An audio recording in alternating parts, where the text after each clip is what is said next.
बंधुओं नमस्कार। कल आपने सुना कि ब्रह्मा जी ने भगवान श्री कृष्ण की स्तुति की और उसके बाद आपने सुना कि भगवान श्री कृष्ण ने ब्रज में ही अपनी कुमार अवस्था त्याग दी और वो थोड़े और बड़े हो गए। और उसके बाद आज के इस वीडियो में फिर सुनते हैं, देखिए आगे श्री कृष्ण जी ने क्या क्या किया। उन्होंने देवासुर का उद्धार किया और ग्वाल बालों को कालिय नाग से बचाया। तो श्री सुखदेव जी कहते हैं, परीक्षित, अब बलराम और श्री कृष्ण ने पौगंड अवस्था में अर्थात छठे वर्ष में प्रवेश किया था। अब उन्हें गौवें चराने की स्वीकृति मिल गई। वे अपने सखा ग्वाल बालों के साथ गौवें चराते हुए वृंदावन में जाते और अपने चरणों से वृंदावन को अत्यंत पावन करते। यह वन गौवों के लिए हरी हरी घास से युक्त एवं रंग बिरंगे पुष्पों की खान हो रहा था। आगे आगे गौ में उनके पीछे पीछे बांसुरी बजाते हुए श्याम सुंदर तदनंतर बलराम और फिर श्री कृष्ण के यश का गान करते हुए ग्वाल बाल इस प्रकार विहार करने के लिए उन्होंने उस वन में प्रवेश किया। उस वन में कहीं तो भौने बड़ी गुंजार मधुर गुंजार कर रहे थे, कहीं झुंड के झुंड हरिण चौकड़ी भर रहे थे और कहीं सुंदर सुंदर पक्षी चहक रहे थे। बड़े ही सुंदर सुंदर सरोवर थे जिनका जल महात्माओं के हृदय के समान स्वच्छ और निर्मल था। उनमें खिले हुए कमलों के सौरभ से सुवासित होकर शीतल मंद सुगंध वायु उस वन की सेवा कर रही थी। इतना मनोहर था वह वन कि उसे देखकर भगवान ने मन ही मन उसमें विहार करने का संकल्प लिया। पुरुषोत्तम भगवान ने देखा कि बड़े बड़े वृक्ष फल और फूलों के भार से झुककर अपनी डालियों और नूतल कपोलों की लालिमा से उनके चरणों का स्पर्श कर रहे हैं। तब उन्होंने बड़े आनंद से कुछ मुस्कुराते हुए से अपने बड़े भाई बलराम जी से कहा। भगवान श्री कृष्ण ने कहा, देव शिरोमणे, यूं तो बड़े बड़े देवता आपके चरण कमलों की पूजा करते हैं, परंतु देखिए तो ये वृक्ष भी अपनी डालियों से सुंदर पुष्प और फलों की सामग्री लेकर आपके चरण कमलों में झुक रहे हैं, नमस्कार कर रहे हैं। क्यों न हो, इन्होंने इसी सौभाग्य के लिए तथा अपना दर्शन एवं श्रवण करने वालों के अज्ञान का नाश करने के लिए ही तो वृंदावन धाम में वृक्ष योनि ग्रहण की है।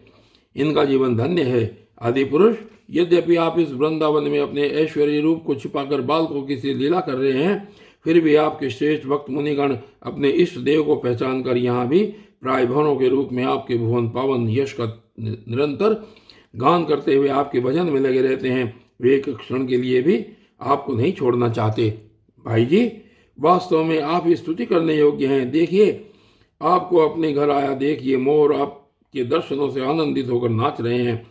हरिनिया मृगनयनी गोपियों के समान अपनी प्रेम भरी तिरछी चितवन से आपके प्रति प्रेम प्रकट कर रही हैं, आपको प्रसन्न कर रही हैं। ये कोयलें अपनी मधुर कुहू कुहू ध्वनि से आपका कितना सुंदर स्वागत कर रही हैं। ये वनवासी होने पर भी धन्य है, क्योंकि सत्पुरुषों का स्वभाव ही ऐसा होता है कि वे घर आए अतिथि को अपनी प्रिय से प्रिय वस्तु भेंट कर देते हैं। आज यहाँ की भूमि अपनी हरी हरी घास के साथ आपके चरणों का स्पर्श प्राप्त करके धन्य हो रही है। यहाँ के वृक्ष लताएं और झाड़ियाँ आपकी अंगुलियों का स्पर्श पाकर अपना अहोभाग्य मान रही हैं। आपकी दया भरी चितवन से नदी पर्वत पशु पक्षी सब कृतार्थ हो रहे हैं और ब्रज की गोपियाँ आपके वक्ष स्थल का स्पर्श प्राप्त करके, जिसके लिए स्वयं लक्ष्मी भी लालायित रहती हैं, धन्य धन्य हो रही हैं। श्री सुखदेव जी कहते हैं, परीक्षित, इस प्रकार परम सुंदर वृंदावन को देखकर भगवान श्री कृष्ण बहुत ही आनंदित हुए। वे अपने सखा ग्वाल बालों के साथ गोवर्धन की तराई में यमुना तट पर गौवों को चराते हुए अनेकों प्रकार की लीलाएं करने लगे।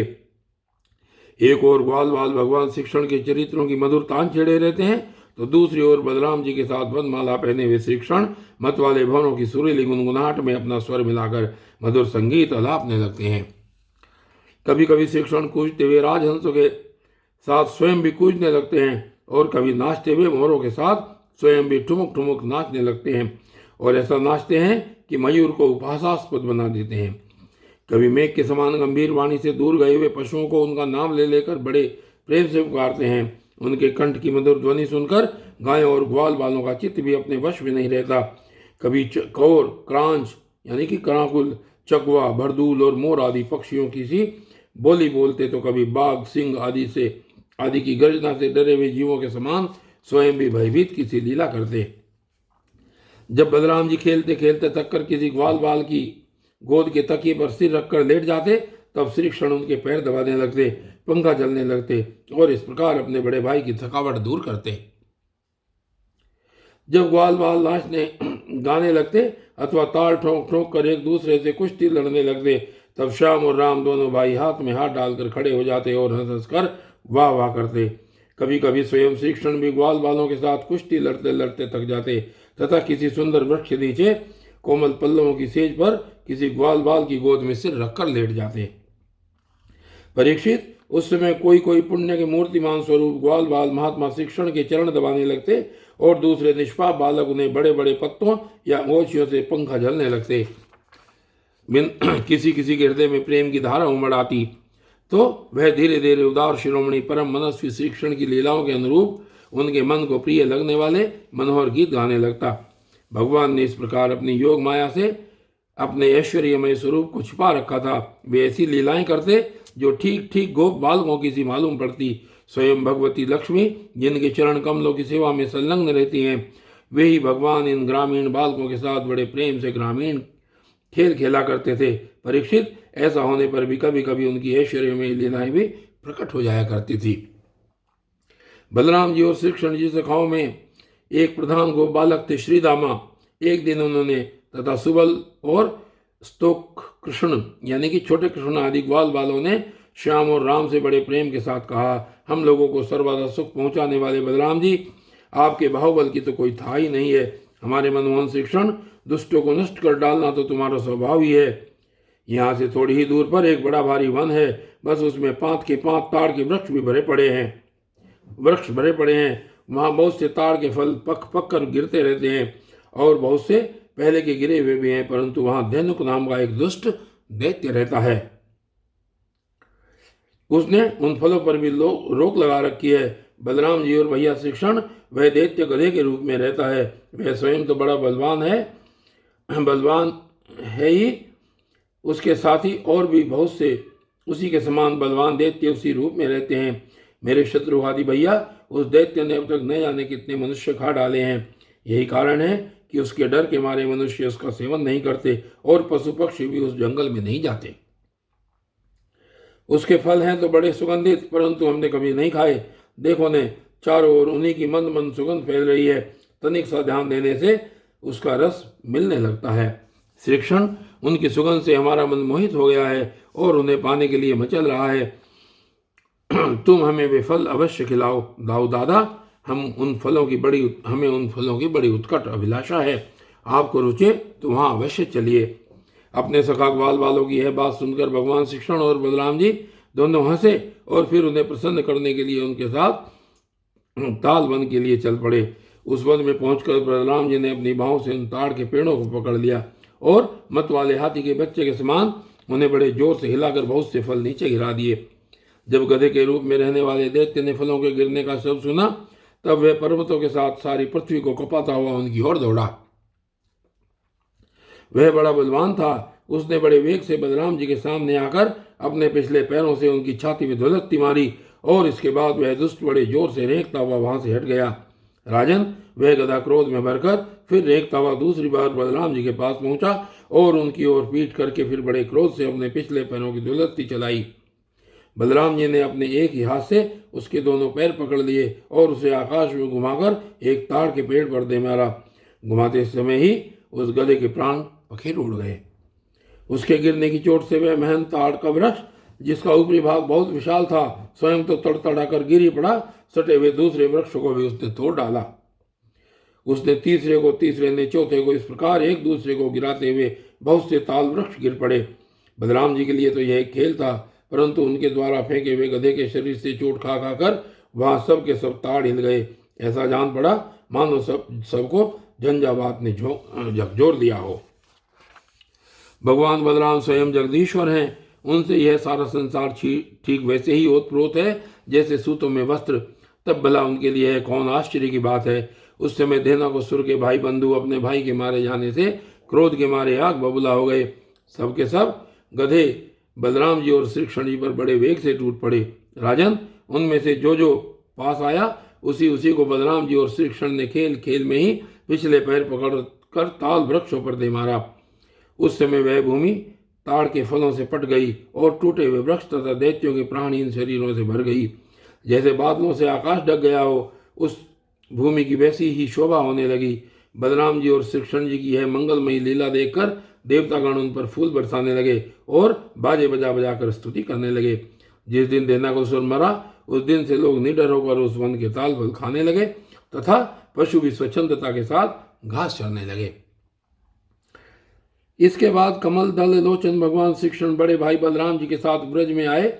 उस समय उनके साथी ग्वाल बाल उनके पीछे पीछे चलते हुए उनकी स्तुति करते जाते थे। क्यों न हो, भगवान की लीलाओं का श्रवण कीर्तन ही सबसे बढ़कर पवित्र जो है। उस समय श्री कृष्ण की घुंघराली अलकों पर गौओं के खूनों से उड़ उड़कर धूलि पड़ी हुई थी। सिर पर मोर पंख का मुकुट था और बालों में सुंदर सुंदर जंगली पुष्प गुथे हुए थे। उनके नेत्रों में मधुर चितवन और मुख पर मनोहर मुस्कान थी। वे मधुर मधुर मुरली बजा रहे थे और साथ ही ग्वाल बाल उनकी ललित कीर्ति का गान कर रहे थे। वंशी की धुन सुनकर बहुत सी गोपियां एक साथ ही ब्रज से बाहर निकल आई। उनकी आंखें न जाने कब से श्री कृष्ण के दर्शन के लिए तरस रही थी। गोपियों ने अपने नेत्र रूप से भ्रमरों से भगवान के मुखारविंद का मकरंद रस पान करके दिन भर के विरह की जलन शांत की और भगवान ने भी उनकी लाज भरी हंसी और विनय से युक्त प्रेम भरी तिरछी चितवन का सत्कार स्वीकार करके ब्रज में प्रवेश किया। उधर यशोदा मैया और रोहिणी जी का हृदय वात्सल्य स्नेह से उमड़ रहा था। उन्होंने श्याम और राम के घर पहुंचते ही उनकी इच्छा के अनुसार तथा समय के अनुरूप पहले से ही सोच संजोकर रखी हुई वस्तुएं ने खिलाई पिलाई और पहनाई। माताओं ने तेल उपटन आदि लगाकर स्नान कराया। इससे उनके दिन भर घूमने फिरने की मार्ग की थकान दूर हो गई। फिर उन्होंने सुंदर वस्त्र पहनकर दिव्य पुष्पों की माला पहनाई तथा चंदन लगाया। तत्पश्चात दोनों भाइयों ने माताओं का परोसा हुआ स्वादिष्ट अन्न भोजन किया। इसके बाद बड़े लाड़ प्यार से दुलार कर यशोदा और रोहिणी ने उन्हें सुंदर शैया पर सुलाया। श्याम और राम बड़े आराम से सो गए। भगवान श्री कृष्ण इस प्रकार वृंदावन में अनेकों लीलाएं करते एक दिन अपने सखा ग्वाल बालों के साथ वे यमुना तट पर गए। राजन उस दिन बलराम जी उनके साथ नहीं थे। उस समय जेठ आषाढ़ के घाम से गोमेर ग्वाल बाल अत्यंत पीड़ित हो रहे थे। प्यास से उनका कंठ सूख रहा था, इसलिए उन्होंने यमुना जी का विषैला जल पी लिया। परीक्षित, होनहार के वश उन्हें इस बात का ध्यान ही नहीं रहा था। उस विषैले जल के पीते ही वे सब गोमे और ग्वाल बाल प्राणहीन होकर यमुना जी के तट पर गिर पड़े। उन्हें ऐसी अवस्था में देखकर योगेश्वरों के भी ईश्वर भगवान श्री कृष्ण ने अपनी अमृत बरसाने वाली दृष्टि से उन्हें जीवित कर दिया। उनके स्वामी और सर्वस्व तो एकमात्र श्री कृष्ण ही थे। परीक्षित, चेतना आने पर वे सब यमुना जी के तट पर उठ खड़े हुए और आश्चर्यचकित होकर एक दूसरे की ओर देखने लगे। राजन, अंत में उन्होंने यही निश्चय किया कि हम लोग विषैला जल पी लेने के कारण मर चुके थे, परंतु हमारे श्री कृष्ण ने अपने अनुग्रह भरी दृष्टि से देखकर हमें फिर से जिला दिया है। और बंधु, आज की इस वीडियो में सिर्फ इतना ही, और आगे की कथाओं में आप सुनेंगे कि किस प्रकार कालिया नाग पर भगवान श्री कृष्ण ने कृपा की थी। और तब तक के लिए धन्यवाद।